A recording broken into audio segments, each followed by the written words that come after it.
আসসালামু আলাইকুম ওয়া রাহমাতুল্লাহি ওয়া বারাকাতুহু। সুপ্রিয় শিক্ষার্থীবৃন্দ, রাজবাড়ী সরকারি কলেজের ব্যবসা শিক্ষা শাখার ছাত্রছাত্রীদের আজ আমি অনলাইন ক্লাস আমন্ত্রণ জানাচ্ছি। আমি জনাব মোহাম্মদ আশরাফ হোসেন খান। আমরা আজকে তোমাদের জন্য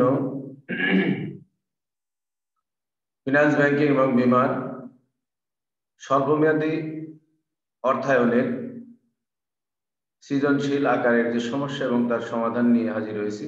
আমরা আশা করছি যে তোমাদের আমাদের এই ক্লাস থেকে তোমরা উপকার পাবা এবং আশা করছি আমাদের এই ক্লাসে তোমরা অংশগ্রহণ করবা। সুপ্রিয় শিক্ষার্থীবৃন্দ,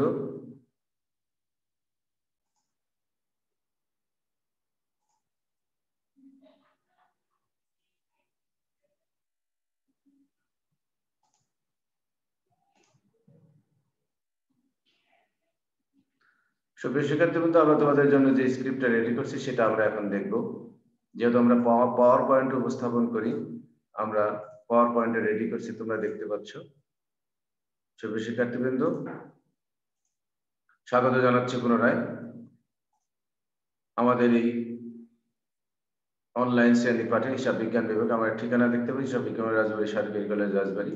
তোমরা আমার একটা ঠিকানা নিজস্ব জায়গায় জনাব মোহাম্মদ আশরাফ হোসেন খান, সহকারী অধ্যাপক হিসাব বিজ্ঞান বিভাগ রাজবাড়ী সরকারি কলেজ। আমার একটা মোবাইল নম্বর তোমরা দেখতে পাচ্ছ 01715399216। সুপ্রিয় শিক্ষার্থীবৃন্দ, আমরা আমাদের এই শ্রেণী পাঠে যে বিষয়গুলো আমরা উপস্থাপন করব তোমাদের সামনে উপস্থাপন করেছি। তোমরা দেখতে পাচ্ছ শর্ট টার্ম ফিনান্সের যে বিষয়টা যে আমরা আছে একটা সৃজনশীল। আমরা আগেই বলেছি যে আমরা পূর্বে যে ক্লাস নিয়েছিলাম, যে শ্রেণীপাঠ উপস্থাপন করেছিলাম, তার ধারাবাহিক অংশ। আমরা একটা অঙ্ক এখন দেখব। বিডি ফুডস লিমিটেড প্রক্রিয়াজাত খাদ্য সামগ্রী বাজারজাত করে। বাজারে বার্ষিক চাহিদা 1,20,000 প্যাকেট এবং প্রতিটি প্যাকেটের ক্রয় মূল্য 22 টাকা। প্রতিটি ক্রয়াদেশের খরচ 80 টাকা। প্রতিটি একক পণ্যের বার্ষিক সংরক্ষণ ব্যয় 2 টাকা। ক্রয়াদেশ প্রদানের পর গুদামে পণ্য পৌঁছাতে 4 দিন সময় লাগে। কয়দিন সময় লাগে? 4 দিন সময় লাগে। কোম্পানি তাৎক্ষণিক ক্রেতা চাহিদা মেটাতে 500 প্যাকেট পণ্য সংরক্ষণের সিদ্ধান্ত গ্রহণ করে। তোমরা একটা বোর্ড দেখছো, আসলে এটা বোর্ডের প্রশ্ন। আমরা এই জন্য উপস্থাপন করছি, বোর্ডের প্রশ্ন তোমাদের সামনে উপস্থাপন করলে তোমাদের বুঝতে সহজ হবে যে কিভাবে আনসার করলে পূর্ণ নম্বর পাওয়া যায়। সুপ্রিয় শিক্ষার্থীবৃন্দ, আমরা কতে দেখি। মিতব্যয়ী ফরমায়েশ কি? এর জন্য 1 নম্বর দিয়েছে। অতিরিক্ত মজুদ সংরক্ষণের ফলে কি সমস্যার সৃষ্টি হয়? গতে লিখছে বিডি ফুড লিমিটেড বার্ষিক মজুদ ব্যয় নির্ণয় করো। ঘতে উদ্দীপকের মজুদ ব্যবস্থাপক 2000 প্যাকেট পণ্য মজুদ থাকা অবস্থায় পুনঃ ফরমায়েশ প্রদান করেন, তার যৌক্তিকতা ব্যাখ্যা করতে বলছে। শিক্ষার্থীবৃন্দ, আমরা একটা একটা করে আনসার করি। ক এর আনসার, যে পরিমাণ পণ্য ফরমায়েশ দিলে মোট ব্যয় সর্বনিম্ন হয় তাকে মিতব্যয়ী ফরমায়েশ পরিমাণ বলে। তাহলে আমরা কি দেখছি? যে পরিমাণ পণ্য ফরমায়েশ দিলে মোট ব্যয় সর্বনিম্ন হয়, সবচেয়ে ব্যয় স্বল্প খরচ যেটা হয় তাকে মিতব্যয় ফরমায়েশ বলে। শিক্ষার্থীবৃন্দ, আমরা এবার খতে চলে যাই। খতে কি ছিল আমরা পুনরায় দেখে আসি। খতে ছিল হলো অতিরিক্ত মজুদ সংরক্ষণের ফলে কি সমস্যার সৃষ্টি হতে পারে সেটা আমরা দেখছি। প্রয়োজনের তুলনায় অতিরিক্ত মজুদ পণ্য থাকলে অধিক পরিমাণ নগদ অর্থ মজুদ পণ্য বা চলতি সম্পদে আটকে থাকে। যেহেতু আমাদের নগদ মজুদ পণ্যের মধ্যে নগদ টাকায় ক্রয় করা হয়, অতএব এখানে নগদ অর্থটা মজুদ পণ্যের মধ্যে আটকে থাকে, ফলে মুনাফা অর্জন ক্ষমতা হ্রাস পায়। কারণ নগদ অর্থ যত বিনিয়োগ করা হবে আমাদের লাভের পরিমাণ তত অধিক হতে থাকবে। এছাড়াও ভবিষ্যতে মজুদ পণ্যের মূল্য হ্রাস হওয়ার সম্ভাবনার কারণে সম্ভাবনার সৃষ্টি হতে পারে। ভবিষ্যতে এই পণ্যটা যে রেখে দিই, দাম বাড়তেও পারে, বাজার দাম কমতেও পারে। যদি কমে যায় তাহলে কি হয় আমরা একটু খেয়াল করি। যদি কমে যায় আমাদের ক্ষতির সম্ভাবনা হবে, আবার তার নগদের পরিমাণও কিন্তু এখানে আমাদের যে পূর্ণমান সেটা কিন্তু বজায় রাখা সম্ভব হবে না। আমরা আবার গ দেখে আসি।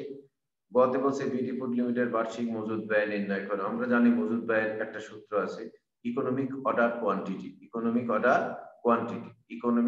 কোয়ান্টিটি। এর যে সূত্রটা তোমরা দেখতে পাচ্ছ √2AO ডিভাইডেড বাই সি। এখানে এ হলো বার্ষিক চাহিদার পরিমাণ। আমরা অঙ্কের মধ্যে দেখতে পাচ্ছি। আমরা পুনরায় 1,20,000 একক, 1,20,000 একক বার্ষিক চাহিদা। ও হলো আমরা আবার দেখে আসি। ও হলো প্রতিটি ফরমায়েশের খরচ, অর্ডার কস্ট, প্রতিটি ফরমায়েশ ক্রয়াদেশ খরচ, প্রতিটি ক্রয়াদেশ খরচ। আর সি হলো, আমরা দেখে আসি, সি হলো প্রতিটি একক পণ্যের বার্ষিক সংরক্ষণ ব্যয়। সরি, তাহলে এখানে আমরা সংক্ষেপে ডান পাশে আমরা লিখেছি এ হলো বার্ষিক চাহিদার পরিমাণ 1,20,000 একক। ও হলো আমাদের কি ছিল, আমরা আবার দেখি, ও হলো আমাদের প্রতিটি ক্রয়াদেশ খরচ। আর সি হলো প্রতিটি একক পণ্যের বার্ষিক সংরক্ষণ ব্যয়। তাহলে সি আমরা যদি মান বসাই 2AO, 2 হলো সূত্রেরও √2 AO গুণন ডিভাইডেড বাই সি, তাহলে 2 গুণন 2 আমাদের সূত্রের এর মান 1,20,000 টাকা। ও হলো আমাদের কস্ট, কি কস্ট তোমরা আমাদের বেশ কয়েকবার আমরা বলেছি, তোমরা দেখতে পাচ্ছ। ও তাহলে 80 টাকা, 80 টাকা কি ব্যয় আমরা আবার দেখে আসি, ক্রয়াদেশ ব্যয়, কিন্তু প্রতিটি ক্রয়াদেশ ব্যয়। সি হলো সংরক্ষণ ব্যয়, ক্রয়াদেশ ব্যয়, আর হলো সি হলো সংরক্ষণ ব্যয়। তাহলে আমাদের এখানে মান বসিয়ে দিছি আমরা, মান আসছে হলো 3098.39 একক। তাহলে আমাদের গতে চেয়েছিল কি, মৃত ব্যয় ফরমায়েশের পরিমাণ চেয়েছে, তা কিন্তু আসলে চাইনি, চেয়েছিল বার্ষিক মজুদ ব্যয়ের পরিমাণ। বার্ষিক মজুদ ব্যয়ের পরিমাণ, বার্ষিক মজুদ ব্যয়ের সূত্র যদি আমরা বের করতে যাই, তাহলে আমাদের যে সূত্র লাগে বার্ষিক মজুদ ব্যয়, টোটাল কস্ট, বার্ষিক মজুদ ব্যয় total cost, EOQ divided by 2, EOQ divided by 2, EOQ divided by 2 plus SS into C plus A by divided by EOQ গুণন O।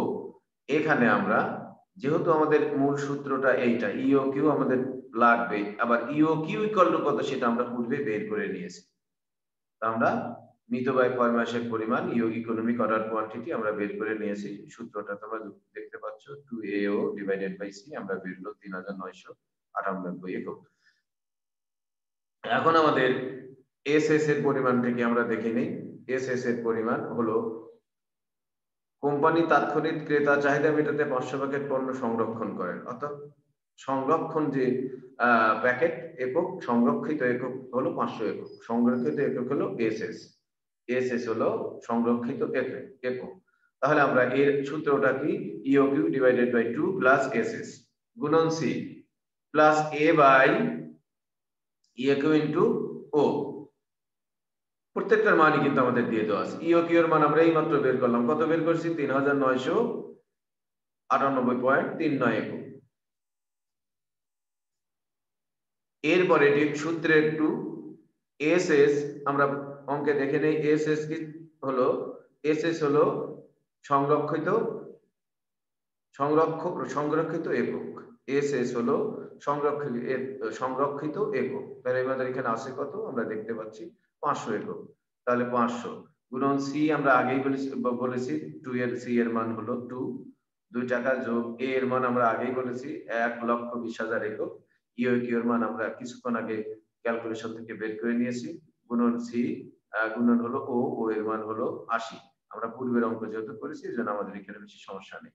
তাহলে অঙ্ক করলে আমাদের টিসি এর মান বের হয়ে গেল 7,196.78 টাকা, 7,196.78 টাকা আমাদের বার্ষিক মজুদ ব্যয়ের পরিমাণ বের করলাম। আমাদের একটু মনে রাখতে হবে, বার্ষিক মজুদ ব্যয়ের সূত্র হলো EOQ divided by 2 plus SS into C plus A by EOQ into O। এখন অঙ্কে সাধারণত EOQ এর মান দেওয়া থাকে না, থাকলে তো দেওয়াই থাকবে, আর যদি দেওয়া না থাকে আমরা বের করে নেব। আমাদের এই অঙ্কটা আমাদের EOQ ছিল না, এই জন্য পূর্বে আমরা বের করে নিচ্ছি, তোমরা অন্য কোনো জায়গায় বের করে নিলে কোনো সমস্যা নেই। তবে সূত্রটা প্রথমে লেখাটাই হলো ভালো, এইভাবে অঙ্কে করলে অঙ্কের মানের কোনো পরিবর্তন হবে না এবং পূর্ণ নম্বর পাওয়া যাবে, এটা সঠিক। শুধু শিক্ষার্থীদের তোমরা একটা অঙ্ক দেখলে যে আমাদের কি কি চেয়েছিল। এবার আমরা দেখব ঘতে কিছু উদ্দীপকে মজুদ ব্যবস্থাপক 2000 প্যাকেট মজুদ পণ্য থাকা অবস্থায় কোনো ফরমায়েশ প্রদান করেন, তার যৌক্তিকতা ব্যাখ্যা করতে বলছে। তাহলে আমরা পরবর্তী পৃষ্ঠায় দেখি, পুনঃ ফরমায়েশ স্তরের একটা সূত্র আছে, সূত্রটা তোমরা দেখে নাও। পুনঃ ফরমায়েশ স্তর ইকুয়াল টু নিরাপত্তা মজুদ, প্রথমে আছে নিরাপত্তা মজুদ যোগ প্রতি একক সময়ে গড় মজুদ ব্যবহার, প্রতি একক সময়ে গড় মজুদ ব্যবহার গুণন গড় লিড সময়, গড় লিড সময়। এখন আমাদের এই মোট যে উপাদানগুলো অঙ্কের মধ্যে দিয়ে দেওয়া আছে কিনা এটা আমরা এখন কেয়ার করব। এখন অঙ্কের মধ্যে আমাদের যে বিষয়টা আমাদের নাই সেটা হলো আমাদের এখানে একটু খেয়াল করো, এখানে সূত্রটা এখানে একটা ফার্স্ট ব্র্যাকেট হবে, এই যে এই জায়গাটা আমরা ফার্স্ট ব্র্যাকেটটা দিতে যে আমাদের টাইপিং এ প্রবলেম হয়েছে, তোমরা একটু খেয়াল রাখবে যে প্রতির আগে প্লাসের পরে নিরাপত্তা মজুদ প্লাস এরপরে আমাদের একটা ফার্স্ট ব্র্যাকেট হবে, ফার্স্ট ব্র্যাকেটটা তোমরা দিয়ে দিবা। সূত্রটা হলো একক প্রতি গড় মজুদ, একক প্রতি গড় মজুদ আমরা কিভাবে সারা বছর হয়েছে হলো 1,20,000 একক, 1,20,000 360 দিয়ে ভাগ করার প্রতিদিনের বের করছে, প্রতিদিন প্রতি গড় একক সময়, তাহলে গড় একক হলো মোট সময়টা 360, 360 দিয়ে আমরা ভাগ করলেই আমাদের মানটা বের হয়ে যাবে। গুণন 4 গড় লিড সময়, গড় গুণন 4 আমরা কোথায় পেলাম, আমাদের অঙ্কে কিন্তু দেওয়া আছে ক্রয়াদেশ প্রদানের পর গুদামে পণ্য পৌঁছাতে 4 দিন সময় লাগে, অর্থাৎ যতক্ষণ অর্ডার দেওয়া হয়েছে অর্ডারের পরে এই আমাদের উৎপাদন স্থান থেকে গুদামে পৌঁছাতে আমাদের যেহেতু ক্যারি করতে হয় এজন্য আমাদের 4 দিন সময় লাগে, সেই 4 হলো এইটা। তাহলে তোমরা সূত্রটা এখানে একটা ফার্স্ট ব্র্যাকেট দিয়ে নেবে। আমরা দিতে যে পারিনি আমাদের সফটওয়্যার প্রবলেম কারণে বা টাইপিং যন্ত্রের কারণে, তোমরা দিয়ে নিচে আমরা ঠিকই লিখেছি, তোমরা এইভাবেই করবে, প্রয়োজনে এখানে একটা দিয়ে নেবে। তাহলে মজুদ পণ্য প্লাস এখানে একটা ফার্স্ট ব্র্যাকেট প্রতি একক গড় মজুদ, এটা আমাদের অঙ্কে দেওয়া ছিল না, তোমরা বাইরেও বের করে নিতে পারো। 1,20,000 কে 360 দিয়ে ভাগ করলে প্রতিদিনেরটা বের হয়ে যাবে, গুণন 4 হলো গড় লিড সময়। এখন আমরা একটা উত্তর পেয়েছি 1833.33 একক। সুপ্রিয় শিক্ষার্থীবৃন্দ, এখন আমরা একটা মন্তব্য লিখবো, মন্তব্য কি লিখবো সেটা আমরা দেখে আসি। বলছে উদ্দীপকে মজুদ ব্যবস্থাপক 2000 প্যাকেট মজুদ পণ্য থাকা অবস্থায় পূর্ণ ফরমাইশ প্রদান করেন। এখন এই যে 2000 প্যাকেট পূর্ণ ফরমাইশ প্রদান করলেন, এটা কি ব্যবস্থাপকের জন্য যৌক্তিকতা হবে না অযৌক্তিক হবে, এই বিষয় নিয়ে আমাদের কথা। আমরা এখানে দেখতে পাচ্ছি মজুদ ব্যবস্থা 2000 প্যাকেট মজুদ পণ্য থাকা অবস্থায় পূর্ণ ফরমাইশ প্রদান করেন যা 1833.33 একক হতে বেশি, তবে তিনি 1833.33 একক থাকা অবস্থায় পূর্ণ ফরমাইশ দিতে পারেন। এর ফলে মজুদ ব্যবস্থাপনার কোনো সমস্যার সৃষ্টি হবে না, সুতরাং মজুদ ব্যবস্থাপকের সিদ্ধান্ত যৌক্তিক হয়েছে। তোমরা এটা সুন্দর করে দেখে না, আমি একটু সময় দিচ্ছি তোমাদের, তোমরা প্রয়োজনে লিখে নিতে পারো যে কি কোন ধরনের ভাষা লিখলে পূর্ণ নম্বরটা পাওয়া যায়। সুপ্রিয় শিক্ষার্থীবৃন্দ, আমরা কিন্তু তোমাদের পূর্বে বলেছি আজ আমরা সৃজনশীল আকারে যে বিষয়গুলো রয়েছে বিষয়গুলো কিভাবে উপস্থাপন করতে হয় এবং তার সমস্যা সমাধান করতে হয় এবং কিভাবে পূর্ণ নম্বর পেতে হয়, এইভাবে যদি কোনো কেউ নম্বর আনসার করে তাহলে এখানে কিন্তু পূর্ণ নম্বর পাওয়ার সুযোগগুলো থেকেই গেছে, অর্থাৎ এইভাবে পূর্ণ নম্বর পাওয়া যায়। সুপ্রিয় শিক্ষার্থীবৃন্দ, আমরা এতক্ষণ যে অঙ্কটা দেখলাম সেটা তোমরা বাড়িতে বারে বারে প্র্যাকটিস করবে এবং আশা করছি তোমরা এখান থেকে শিখতে পারবে এবং এগুলো বাস্তবে প্রয়োগ করতে পারবে। সুপ্রিয় শিক্ষার্থীবৃন্দ, আমরা এখন আরেকটা অঙ্কে চলে যাচ্ছি। আরেকটা অঙ্ক এখানে বলতে আমরা বিগত দিন বাণিজ্যিক কাগজ এবং ব্যবসায় ঋণের ব্যয় নিয়ে আমরা কথা বলেছিলাম, কিন্তু তোমাদের সৃজনশীল আকারে কিন্তু এটা দেখানো হয়নি। আমরা এখন একটা সৃজনশীল আকারে দেখানোর চেষ্টা করছি। জনাব সজীব একজন ব্যবসায়ী, তিনি 2/25 2/25, নিট 45 দিন এই শর্তে ব্যবসায় ঋণ অথবা 120 দিন মেয়াদী বাণিজ্যিক কাগজ ব্যবসায়িক কাগজ ঋণ নিতে পারেন। প্রতিটি বাণিজ্যিক কাগজে লিখিত মূল্য 100 টাকা এবং বিক্রয় মূল্য 95 টাকা। এরকম একটা, এটাও যশোর বোর্ড 2017 সাল, তোমরা এই প্রশ্নটা দেখতে পারো। সালের প্রশ্ন উপস্থাপন করছি তোমাদের বোধগম্য হওয়ার জন্য, অর্থাৎ তোমরা একটু সাহস পাবা যে সালের প্রশ্নটা কিভাবে আনসার করতে হয় এবং কিভাবে নম্বরটা পূর্ণভাবে পেতে হয়। কতে চেয়ে স্বল্পমেয়াদী অর্থায়ন কি, খতে চেয়েছে ব্যবসায় ঋণ বলতে কি বুঝো, গতে বাণিজ্যিক কাগজের ব্যয় নির্ণয় করবো, গতে উদ্দীপকে জনাব সচিবের জন্য ব্যবসায় ঋণ বা বাণিজ্যিক কাগজের মধ্যে কোনটি গ্রহণ করা উচিত মন্তব্য করো। কারণ আমরা দেখতে পাচ্ছি যে জনাব সচিব একই সঙ্গে দুইটা অফার পেয়েছে, একটা ব্যবসায় ঋণ আর একটা হলো বাণিজ্যিক কাগজ, ফলে তাকে যে কোনো একটা থেকে একটার মধ্যে তাকে সিদ্ধান্ত নিতে হবে এবং একটা বিকল্পের মধ্যে একটাই তাকে সিদ্ধান্ত নিয়ে সেটাই বাস্তবায়ন করতে হবে। সুতরাং সেটা আমরা দেখবো যে কিভাবে আনসার করতে হয়। শুধু শিক্ষার্থীবৃন্দ, তোমরা দেখতে পাচ্ছ আমরা খ, ক এবং খ এর আনসারটা তোমরা একটু নিজেরা বাড়িতে করে নেবে, কারণ এগুলো সহজ আছে। আমরা গ কে দেখছি বাণিজ্যিক কাগজের সূত্র জানি, KCP cost of commercial paper, face value minus net sale value divided by net sale value গুণন 360। আমাদের ডিএম হলো আমাদের যে ম্যাচুরিটি পিরিয়ড আছে সেই পিরিয়ড অর্থাৎ ডিসকাউন্ট ম্যাচুরিটি গুণন 100। তাহলে ফেস ভ্যালু কত ছিল? 100 টাকা। সেল ভ্যালু কত? 95 টাকা। আমরা বসালাম। নিট সেল ভ্যালু কত? 95 টাকা। 360 সূত্র আমাদের কত দিনের মধ্যে এই ঋণ পরিশোধ করতে হবে? 120 দিনের মধ্যে। তাহলে 120 দিনের গুণন 100। আমরা আনসার পেয়ে গেলাম 15.78%। তোমরা অঙ্কটা এর আগেই আমরা এটা করেছি, তোমরা অবশ্যই এটা বুঝতে পারবা যে কত সহজ। আমরা পরবর্তীতে দেই যে এটা গ গেলে, এবার ঘতে যাচ্ছি। যেহেতু গ এর একটা মান আমরা পেয়ে গেছি, সেহেতু নতুন করে আর করার দরকার নেই। আমরা এখন ব্যবসায় ঋণের ব্যয় বের করবো। Cost of trade credit, KTC বা সিটিসি যেটাই বলে। CD discount rate 100 minus discount rate গুণন ডিসকাউন্ট পিরিয়ড মাইনাস আমাদের credit period minus discount period বা 360 কে উপরে লিখে আমাদের এখানে ঋণের মোট পরিশোধের নিট যে সময় আর ডিসকাউন্টের সময় দুটো বিয়োগফল করতে হবে গুণন 100। তারপর অঙ্কে দেখে আসছি 2 45 মাইনাস 15। এখানে কিন্তু একটু ভুল হয়েছে, এখানে 100 মাইনাস 2 হবে, 100 মাইনাস 2 হবে। আমরা অঙ্কটা একটু রিভাইজ করছি, আমরা একটু দুঃখ প্রকাশ করছি যে আমাদের টাইপিং আমরা ভুল করে ফেলেছি। তোমরা একটু খেয়াল করো, এখানে হবে 100 মাইনাস 2 অর্থাৎ এই যে 45 মাইনাস 15 এটা হবে হলো 100 মাইনাস 2 অর্থাৎ 98 হবে। 100 মাইনাস 2 98 হবে। যার একটা আনসার আমরা বের করেছি 36.74। এখন আমরা মন্তব্য লিখবো। তাহলে আমরা আগে দেখে আসি 15.78 আর আমাদের ব্যবসায় ঋণের ব্যয় বেড়েছে 36.77%। ব্যবসায় ঋণের ব্যয় বাণিজ্যিক কাগজের চেয়ে বেশি হয় জনাবশাহী বাণিজ্যিক কাগজের ঋণের মাধ্যমে ঋণ গ্রহণ করবে। আমরা একটা মন্তব্য দিয়েছি, তোমরা দেখতে পাচ্ছ এটা খুব সহজ আছে। তোমরা এখানে একটু আনসারটা কমপ্লিট করে নিও। 100 মাইনাস 2 হবে, 100 মাইনাস 2, 100 মাইনাস 2। এটা আমার প্রিন্ট করতে যে টাইপ করতে যে এটা ভুল হয়ে গেছে। এরপরে আমরা আরো একটা অঙ্ক দেখবো, তোমরা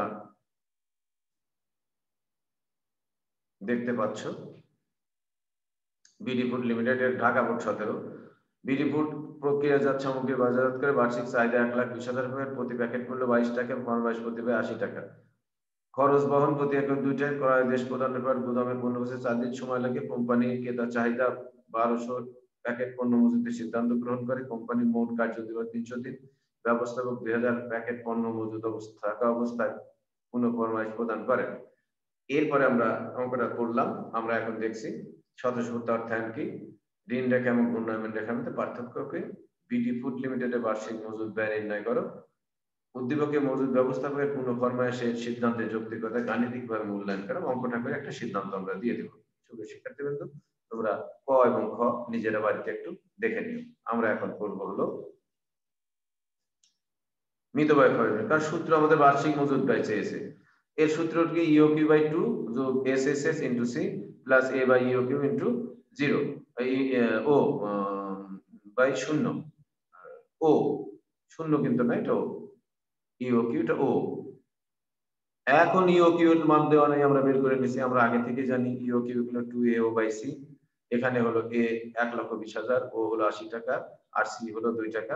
আমাদের পূর্বের ন্যায় আমাদের এখানে প্রায় মানগুলো সম হয়, একই উত্তর বেরিয়েছে। আমরা এখন দেখব ইওকিউ বাই 2 প্লাস এসএস। এই অঙ্কে কিন্তু এসএস এর মান আলাদা, 1200 একক। 1200 একক চাহিদা, ক্রেতা চাহিদা সংরক্ষণ যেটা মজুত করে রাখে সেটা এসএস। আমরা এসএস গুণন সি, সি ইকুয়াল টু 2 টাকা, এ হলো 1,20,000 একক, ইওকিউ এর মান আমরা বের করেছি গুণন আমাদের ক্যারিং কস্ট যেটা ও আমাদের সেটা হলো আমাদের 80 টাকা। আমরা যোগ বিয়োগ করে ক্যালকুলেশন করে 8,596.78 টাকা পেয়েছি। সুপ্রিয় শিক্ষার্থীবৃন্দ, এখানে আমরা কিন্তু বার্ষিক মজুদ ব্যয় টিসি বের করেছি। এবার আমরা দেখব ঘয়ে। ঘয়ে কি চেয়েছিলাম আমরা একটু দেখে আসি। উদ্দীপকের মজুদ ব্যবস্থাকে পূর্ণ ফরমায় সিদ্ধান্তের যৌক্তিকতা গাণিতিকভাবে মূল্যায়ন করো। গাণিতিক করার পরে আমরা পূর্ণ ফরমাইশ স্তরের সূত্রটা হলো এখানে কিন্তু আমরা দেখো ব্র্যাকেট ঠিকই দিয়েছি। নিরাপত্তা মজুদ প্লাস প্রতি একক গড় গুণন হলো গড় লিড সময়। তা আমাদের এখানে প্রতি একক গড় বের করার জন্য আমরা আগে থেকেই জানি যে 1 লাখ মোট বছরের মোট চাহিদা ডিভাইডেড বাই মোট সময়। মোট সময়কে ভাগ করছি। আমাদের এই অঙ্কে 300 দেওয়া আছে সময়, আগের দিন কিন্তু 300 দেওয়া ছিল না, বিধায় আমরা পুরো বছর ধরে অঙ্ক করে 360 দিয়ে ভাগ করেছি। গুণ 4 আমাদের এখানে 2018 একক। মজুদ ব্যবস্থাপক 2018 মজুদ পণ্য অবস্থায় পণ্য ফরমাশ প্রণয়ন করেন, যা 2018 যোগ্যতাক্রম, অর্থাৎ 2018 একক পণ্য থাকা অবস্থায় পণ্য ফরমাশ দিতে হবে, তা না হলে মজুদ ব্যবস্থাপনার সিস্টেম, সুতরাং মজুদ ব্যবস্থাপকের সিদ্ধান্ত যৌক্তিক হয়নি। সুপ্রিয় শিক্ষার্থীবৃন্দ, তোমরা এই ল্যাঙ্গুয়েজটা একটু দেখে নাও, তোমরা ল্যাঙ্গুয়েজটা ভালো করে একটু দেখে নাও যে কিভাবে মন্তব্যটা করতে হয়। এখানে কি মন্তব্যটাই কিন্তু চেয়েছে, মন্তব্যের জন্য কিন্তু বেশি নম্বর রয়েছে। তোমরা মন্তব্যটাকে যথাযথভাবে লেখার চেষ্টা করবে। যে ভাষাতেই লেখো, কেউ একটু বড় করে লেখে, কেউ ছোট করে লেখে, কোনো সমস্যা নেই। আমরা এখানে যেমন লিখছি, মজুদ ব্যবস্থাপক 2000 প্যাকেট মজুদ থাকা অবস্থায় পুনঃ ফরমাশ প্রদান করেন, যা 2800 কোথায় পেলো, আমরা কিন্তু আনসার করে বের করে নিয়েছি। একক হতে হবে, সুতরাং 2800 একক পণ্য থাকা অবস্থায় মজুদ পণ্যের পুনঃ ফরমাশ দিতে হবে, তা না হলে মজুদ ব্যবস্থাপনার সমস্যা বা ঘাটতির সৃষ্টি হবে। সুতরাং মজুদ ব্যবস্থাপক সিদ্ধান্ত যৌক্তিক হয়নি, তার আগেই উচিত ছিল আরো বেশি করে তার অর্ডার দেওয়া।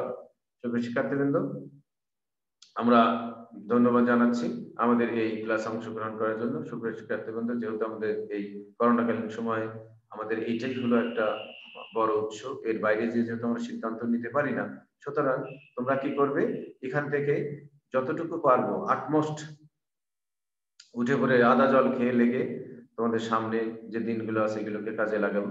সুপ্রিয় শিক্ষার্থীবৃন্দ, আমরা আশা করছি তোমাদের এই ক্লাসগুলো ভবিষ্যতে আরো অনেক কাজে আসবে। বাড়িতে নিয়মিত চর্চা করবে, পারলে সুযোগ থাকলে আমাদের এই ক্লাসগুলো নিয়মিত দেখার চেষ্টা করবে। পরবর্তীতে অন্য ক্লাস বা অন্য বিষয় নিয়ে তোমাদের সামনে হাজির হব। আসসালামু আলাইকুম ওয়া রাহমাতুল্লাহি ওয়া বারাকাতুহু। সবাইকে ধন্যবাদ।